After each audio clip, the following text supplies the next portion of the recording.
শহরের নামই বড় এক অফিসে কাজ করত একটি বড় মোটা বিড়াল। তার নাম ছিল মিস্টার মামা মিয়া। প্রতিদিন সে স্যুট টাই পরে ব্রিফকেস হাতে নিয়ে অফিসে যেত। সে নিয়মিত অফিসে সময় মতো পৌঁছাতো, কাজ করত নিখুঁতভাবে, সহকর্মীদের সাহায্য করত। কিন্তু তার বস ছিল একজন রাগী কুকুর, যে সব সময় চেঁচামেচি করত এবং ছোটখাটো ভুলে অপমান করত।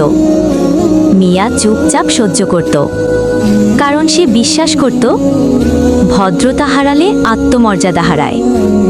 একদিন অফিসের এক গুরুত্বপূর্ণ প্রজেক্টে অন্যরা ভুল করলেও মিয়া চুপচাপ সবার ভুল ঢেকে দিয়ে সময় মতো প্রেজেন্টেশন রেডি করে বসকে রক্ষা করে। সেদিন পুরো টিমের সামনে বস প্রথমবার বলল, এই বিড়ালটি শুধু বড় না, এর হৃদয়ও বড়। এরপর থেকে মিয়ার সম্মান বাড়ে, সে প্রধানও পায়। আর প্রতিদিন ভোরে সে স্ত্রী বিড়ালকে বলে, আদব কখনো হারায় না, সময় এলে সবাই বুঝে।